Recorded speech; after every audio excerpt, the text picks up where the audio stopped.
بسم اللہ الرحمن الرحیم۔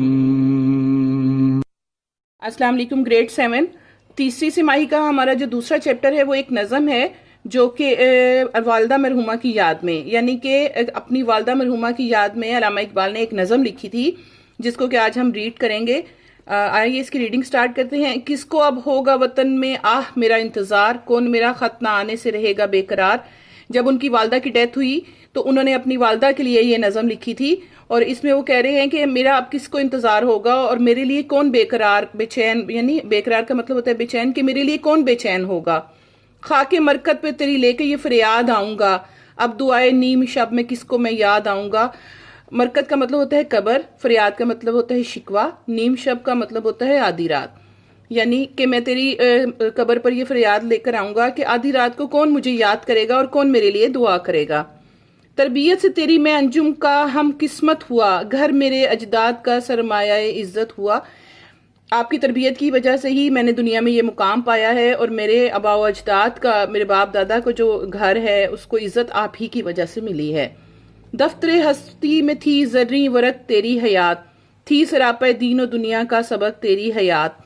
حیات کا مطلب ہوتا ہے زندگی، زرعی کا مطلب ہوتا ہے بیش قیمت، یعنی کہ اس دنیا میں آپ کی جو ذات ہے وہ ہمارے لیے بہت ہی قیمتی تھی، اور آپ دنیا میں ایک دین کا ایک مکمل پیکر تھیں۔ آپ نے اپنی ساری زندگی جو سی ہے وہ دین کے مطابق گزاری۔ عمر بھر تیری محبت میری خدمت گر رہی، میں تیری خدمت کے قابل جب ہوا تو چل بسی۔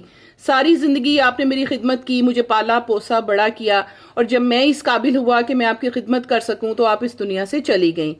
مثل ایوان سحر مرکت فروزہ ہو تیرا، فروزہ کا مطلب ہوتا ہے روشن، نور سے معمور یہ خاکی شبستاں ہو تیرا۔ شبستاں کا مطلب ہوتا ہے سونے کا کمرہ، یہاں سے مراد یعنی کہ آپ کی قبر اتنی روشن ہو کہ آپ کو وہاں پر ہمیشہ نور ہی نظر آئے اور آپ کو جنت میں اعلیٰ مقام ملے۔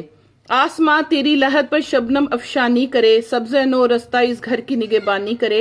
لحد کا مطلب ہی قبر ہوتا ہے، شبنم افشانی کا مطلب ہوتا ہے کہ سونے چاندی کا جو برادہ ہے، یعنی یہاں پہ یہ مراد نہیں کہ سونے چاندی گرے وہاں پر، یعنی کہ آپ کو اللہ کی طرف سے اتنی وہاں پر برکت اور اتنی عزت وہاں پر ملے کہ آپ کے تمام گناہ معاف کر دیے جائیں اور آپ کو جنت میں اعلیٰ مقام ملے اور آپ کی قبر ہمیشہ روشن رہے۔